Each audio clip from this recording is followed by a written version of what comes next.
대신하는 사랑이란 말씀으로 이 새벽에 은혜의 말씀 나누도록 하겠습니다. 오늘 본문은 창세기에서 가장 감명 깊은 장면 중에 하나인 것이죠. 어떻게 보면은 신약에 나온 그리스도의 사건과도 맥락 지어지는, 연결 지어지는 그런 감동적인 장면 중에 하나인 것입니다. 요셉의 마지막 시험 때 앞에서 형제들이 그 시험대를 통과하면서 그 시험대를 통과한 형들이 이제 동생 요셉과 화해하기 직전에 있는 모습인 것이죠. 근데 그 과정 가운데는 위기의 상황이 지나가는 걸 볼 수 있습니다. 요셉의 형제들 중에서 막내 베냐민에게 요셉이 넣어놓았던 자신의 귀한 은잔이 자루에서 발견이 된 것입니다. 자기 은잔을 가져간 사람을 평생 종으로 삼겠다고 말한 총리 요셉의 말이 지금 이루어지면 베냐민은 이제 애굽에서 요셉의 종으로 평생 살아야 된다는, 마치 지금 이 상황을 꾸며낸 것이 아니라면 평생 종으로 살아야 되는 그런 안타까운 현실에 처하게 되고, 아버지 야곱이 그 아내, 사랑하는 아내 라헬에게 얻었던 마지막 막내 아들 베냐민을 잃어버릴 수 있는 절대절명의 위기 상황이라는 것입니다. 이 상황 가운데 요셉이 베냐민을 종으로 삼겠다고 테스트할 때 누군가가 이 일을 대신하고 누군가가 이 대신의 일을 희생해야 하는데, 이 과정 가운데 있는 것이 바로 이 요셉과 요셉과 그의 형제들 상황입니다. 이 상황 가운데 용기 있게 나선 사람이 있습니다. 어제 말씀드렸던 바로 유다라는 사람입니다. 요셉이 베냐민을 종으로 삼겠다고 하자 유다가 마치 자신의 일인 것처럼, 그리고 이것은 자신이 대신 벌을 받아야 되는 것처럼 용기 있게 총리 앞으로 다가서면서 발언하기 시작합니다. 그는 과거의 대화를 차분히 복귀시키면서 자신의 아버지를 대신하여서 마치 아버지 마음이 유다에게 있는 듯이 15차례나 언급하면서 아버지를 간절히 사랑하고 생각하는 마음으로 그 아버지 마음을 대신 전달하기 시작합니다. 야곱이 노년에 얻은 사랑하는 아들 베냐민이 함께 돌아가지 않으면 그 사랑하는 아들을 잃은 아버지 요셉, 야곱은 아마도 그 슬픔을 견디지 못할 것입니다. 노년이기 때문에 아마 돌아가실지도 모릅니다. 라고 말을 하고 있는 것입니다. 아무도 감히 총리 앞에서 입을 뗄 수 없는 엄중한 상황 속에서 유다는 죽음을 각오하고 나서고 있는 것입니다. 이것은 단순히 아버지와 맺은 약속 때문만이 아닙니다. 형제에 대한 깊은 긍휼과 책임을 다하려는 용감함이 위기에 처한 공동체를 구하고 든든히 세우는 원동력이 되는 것을 말씀하고 있습니다. 유다는 요셉에게 아버지와 나는 애절한 대화를 고스란히 전달하기 시작하는 것이죠. 베냐민을 절대 보낼 수 없다고 고집하던 아버지 야곱이 결국 다 떨어진 양식과 기근 앞에서 찢어지는 심정으로 막내를 보냈다는 사실을 이 총리 요셉에게 강조하기 시작합니다. 아버지의 생명과 아이의 생명을 하나로 묶여있기 때문에 이 막내 베냐민을 데려가지 않으면 아버지 야곱은 살 의욕을 잃게 될 것입니다.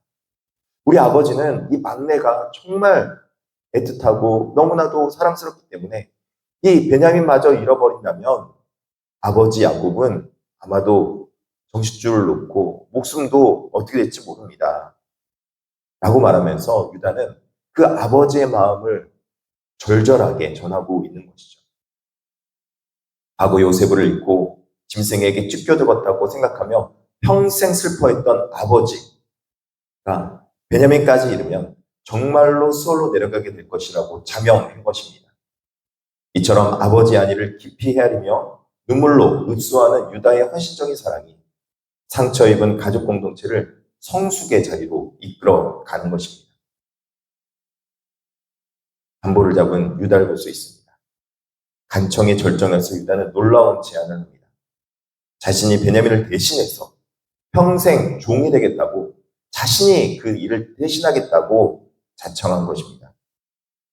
예전에 유다는 요셉을 시기하여 죽이려던 형제들 틈에서 차라리 몸값을 받고 이스마엘 사람에게 팔아버리자며 소극적으로 저항했던 인물이었습니다. 그러나 지금의 유다는 완전히 변화되었습니다. 이제는 자신이 기꺼이 그 몸값이 되어주겠다. 자기 자신이 오히려 대신해서, 동생을 대신해서 종이 되겠다라고 말하고 있는 것입니다. 동생을 살리겠다고 적극적으로 나서기 시작하는 것이죠. 동생과 아버지를 살리기 위해서 자기 자신의 가족과 자유를 포기하는 뼈아픈 희생을 자청한 것입니다. 유다는 이 헌신적인 모습이야말로 요셉이 그토록 확인하고 싶었던 형제들의 진실된 변화였음을 보여주고 있는 것입니다. 더 나아가 동생을 살리기 위해서 스스로 내어주는 유다를 대신하는 사랑. 유다는 대신한 사랑을 보여주고 있는 것입니다.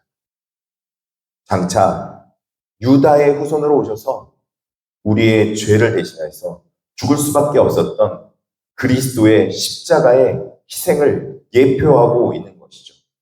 그리스도의 십자가 정신을 예표하고 있는 것입니다. 유다는 진정 사랑이 무엇인지를 보여주었습니다. 진정한 사랑은 단순히 감정적으로만 순간 올라왔다가 내려가는 것이 아니라 사랑하기 때문에 책임지는 것이고 사랑하기 때문에 용기를 내는 것이며 깨어질 위기 가운데서 가족들을 살리고 잃어버린 형제를 회복시켜주는 희생정신인 것임을 보여주고 있는 것입니다. 우리 역시 죄로 인해서 영원한 형벌을 받아야 마땅했으나 우리를 대신하여서 기꺼이 십자가라는 담보물, 자기 자신이 대신해서 물질, 몸값이 되어주시는 예수 그리스도의 은혜로 인하여서 우리는 이 땅 가운데서 생명을 얻을 수 있었음을 기억해야 된다는 것입니다. 내가 뛰어나서 그런 것이 아니라 바로 예수 그리스도의 십자가의 예표하심으로 이 모든 것들이 이루어지게 된 것입니다. 오늘 이 말씀을 기억하며 우리도 예수님의 십자가의 사랑을 본받아서 기꺼이 형제를 위해 헌신하고 무너진 공동체를 사랑으로 세워나가는 믿음의 자녀들로 되기를 진심으로 소망합니다. 기도하며 나가도록 하겠습니다. 사랑과 은혜가 풍성하신 하나님 아버지, 오늘 창세기 말씀을 통하여서 위기와 절망에 빠진 가족을 살리기 위해 죽음을 각오하고 나선 유다의 모습을 보게 하시니 감사합니다. 이기적이었던 과거를 뒤로하고 이제 주의 종으로 그 아이를 대신하여 머물러 있어 내 주의 종이 되게 하시고 그 아이는 그의 형제들과 함께 올려 보내주시옵소서. 동생라며 동생과 아버지를 위해 자기 자신의 자유와 생명까지 기꺼이 담보로 내어놓는 그 사랑 앞에 우리의 마음을 비추어 봅니다. 주님, 유다가 보여준 이 대신한 사랑을 통해서 죄로 인해서 영원히 형벌을 받아 마땅한 우리를 살리시고 친히 십자가의 담보물이 되어진 예수 그리스도의 한없는 은혜를 다시금 깨닫게 하여 주시옵소서. 우리를 소울의 절망에서 건져내시기 위해서 기꺼이 생명을 내어주시기까지 한 십자가 사랑에 깊은 감사를 드립니다. 이제는 그 큰 사랑을 받은 자답게 살아가기를 소망합니다. 우리의 가정과 우리가 속한 모든 공동체 안에서 남을 정죄하거나 피하기보다는 유다처럼 먼저 책임지고 헌신하는 용기를 허락하여 주옵소서. 형제의 아픔을 나의 아픔으로 여기는 긍휼한 마음을 주시고 우리의 희생과 섬김을 통하여 깨어진 관계가 회복되며 죽어가는 영혼이 살아나는 놀라운 역사가 일어나게 하여 주시옵소서. 우리를 살리기 위해 기꺼이 십자가를 지신 우리 구주 예수 그리스도의 이름으로 간절히 기도드립니다. 아멘.